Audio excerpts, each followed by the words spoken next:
Hello students, welcome to Physical Science Digital Classes Mehbubabad. Myself Narendra Babu Kotla, PGD Chemistry, TSMS Mehbubabad. Today in this session we are going to discuss about the unit periodic table part 1 class 10. In this session we are going to discuss about periodic table introduction, Dobereiner triad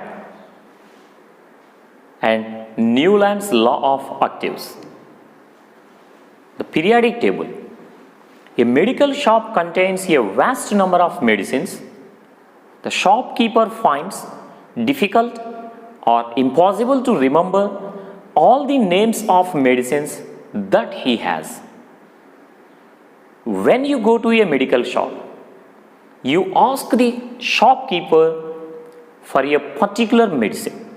Without any difficulty, he hands over it to you. How is it possible? Think of a supermarket. When you step inside it, you see a particular arrangement of goods inside it. When you look for grocery that you need, you go to it and select what you want. In what way it makes you easy selection? From the above daily observations, you can conclude that a special arrangement are made based upon a special character of items in all the cases. This is done for convenience. Even in chemistry, from the earliest times, scientists have been trying to classify the materials. We studied about grouping matter into solids, liquids and gases. After elements were defined, attempts started to classify them. Need for the arrangement of elements in an organized manner. That means, what is the need of arranging the elements in an organized manner? First, Robert Boyle in 1661 defined an element as any substance that cannot be decomposed into a further simple substance by a physical or chemical change. Robert Boyle in 1661 defined an element as any substance that cannot be decomposed into a further simple substance by a physical or chemical change. At his time, about 13 elements were known. Only 13 elements were known at the time of Robert Boyle, that is 1661. Towards the end of 18th century, by the time of Lavoisier, another 11 elements were discovered. By 1865, about 63 elements were known. By 1940, a total of 91 elements from natural sources and other 17 elements synthetically were obtained. By now, including synthetic elements, there are more than 115 elements. As the number of elements increased, it became difficult to keep in memory the chemical properties of individual elements and their compounds. So, till now 115 elements were discovered and it is difficult to remember the chemical properties of all these elements and their compounds is difficult. That's why there is a need to classify the elements. That is why there is a need to classify the elements. Why? What is the need to classify the elements means? It is difficult to remember the physical and chemical properties of all the elements and their compounds. For a scientist, it is very difficult to remember. That is why there is a need to classify the elements. Hence, chemists means scientists started to frame ways to group these elements and compounds on the basis of their physical and chemical properties. Early attempts at classification of elements. First, the earliest attempt to classify elements was grouping the the known elements into two groups called metals and non-metals. So then at that time, the earliest time, while they are classifying the elements, the known elements are only, so there were 30 elements, and they tried to group them into metals and non-metals based on a special property, metallic nature and non-metallic nature. But the defect in this classification was that it had no place for metalloids, which were discovered later. The defect in this classification was that it had no place for metalloids, which were discovered later. Metalloids means elements which have the properties of both the metals and non-metals are called metalloids. In earliest classification, they classified the elements into metals and non-metals. But so there is no place for the metalloids, which contains both the metallic nature and non-metallic nature. So these metalloids were discovered later. Next attempt, Dobrynin's triad. Dobrynin's triad. In earlier attempts, the elements were classified on the basis of their properties. All the elements having similar properties were put in one group called a family. In the year 1829, a German chemist, Dobrynin, observed that certain elements had similar properties and that he could put them together in groups of 3 elements each. These groups of 3 elements were called triads. All the 3 elements of a particular triad had similar chemical properties. That means he classified the elements into groups which are having the similar properties. He classified the elements into three groups. These 3 elements are having the similar properties, and the group of these 3 elements are called triads.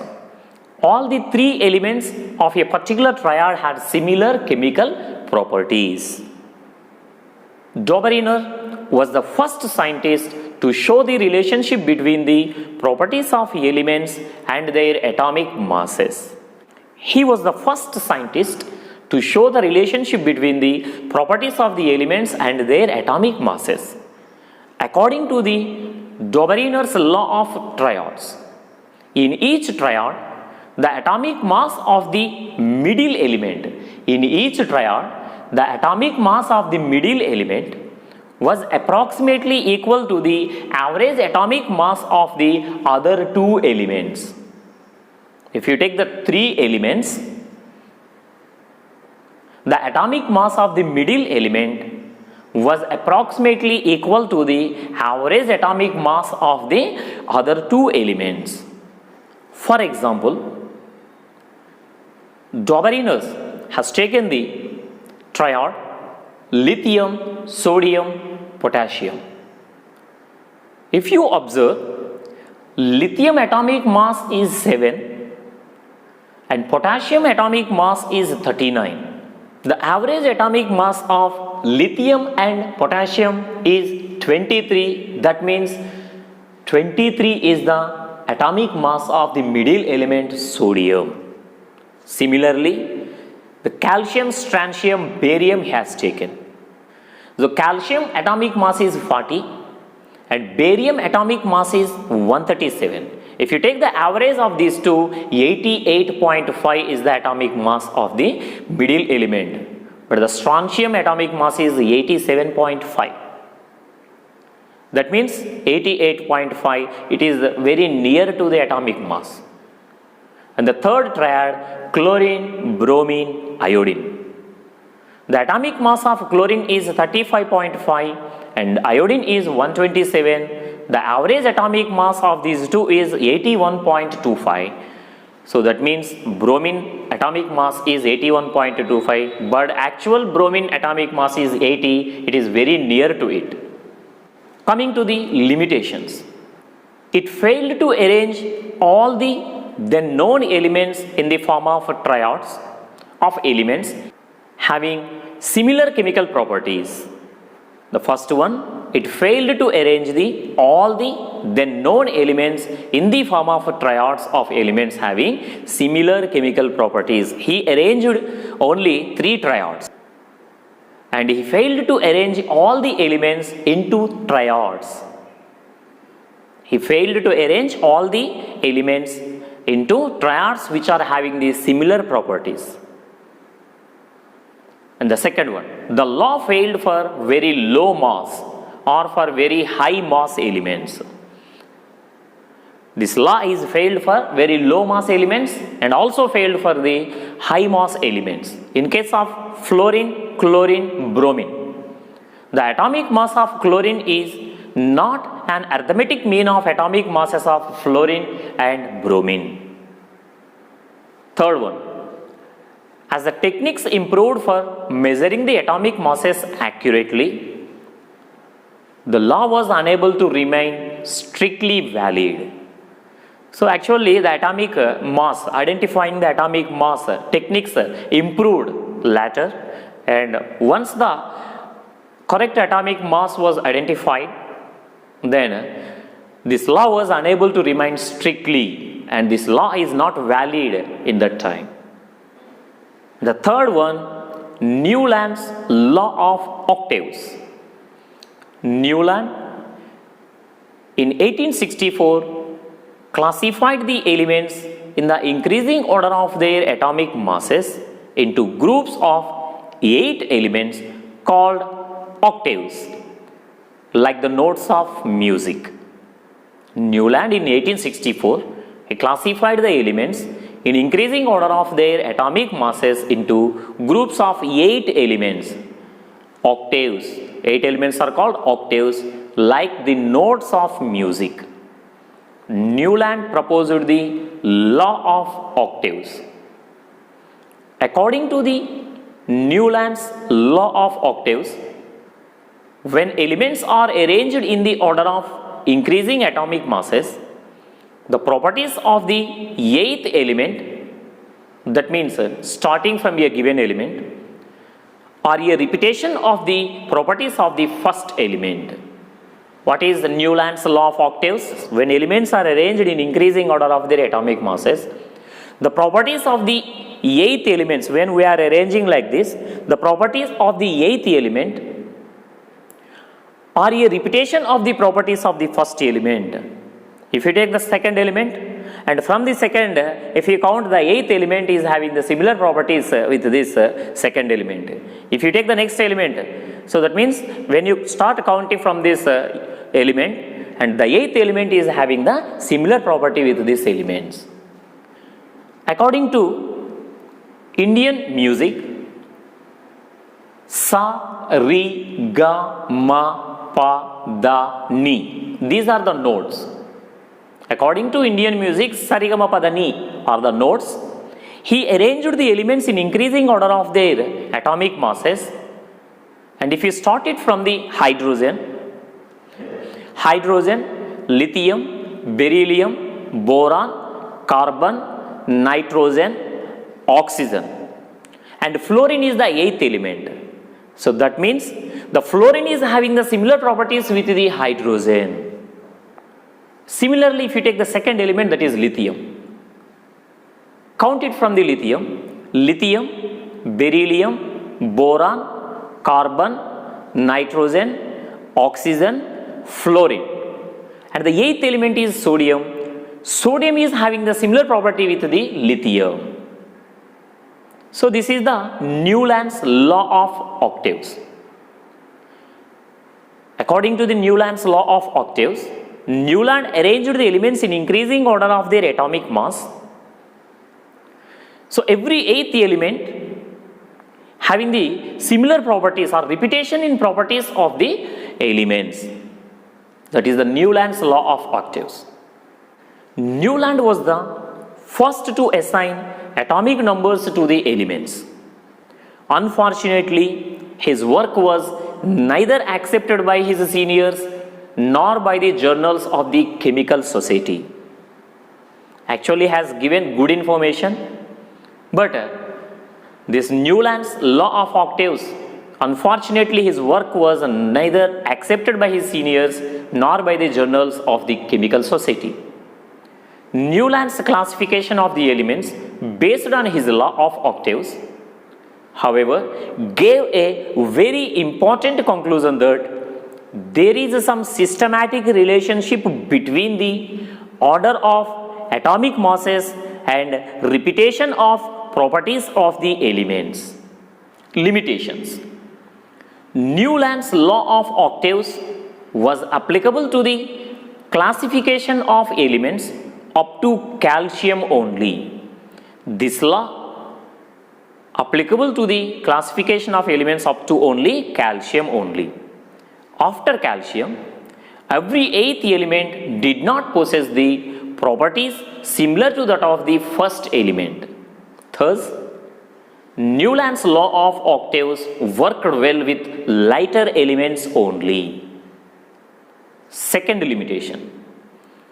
Newland's 6 elements existed in nature and no more elements would be discovered in the future. But later on, several new elements were discovered whose properties did not fit into Newland's law of octaves. So, when Newland proposed his theory, only 56 elements were existing in nature. And he thought that, so no more elements would be discovered in the future, only these elements were existing. But the thing is, later on, several new elements were discovered and whose properties did not fit into Newland's law of octaves. Coming to the third limitation. Some elements having different properties were placed in the same rows like cobalt and nickel. They are having the different properties but they placed in the same row. Okay, so cobalt and nickel, they are having the different properties and they are placed along with fluorine, chlorine and bromine. Actually, fluorine, chlorine, bromine, they are having the similar properties, but they are not having similar properties with cobalt and nickel, but they placed together. Iron having properties similar to cobalt and nickel and are placed in different rows. Actually, iron, cobalt, nickel, they are having the similar properties, but he separated iron and they have given cobalt, nickel and he placed with the fluorine, chlorine and bromine. Thank you. Thank you for watching this video.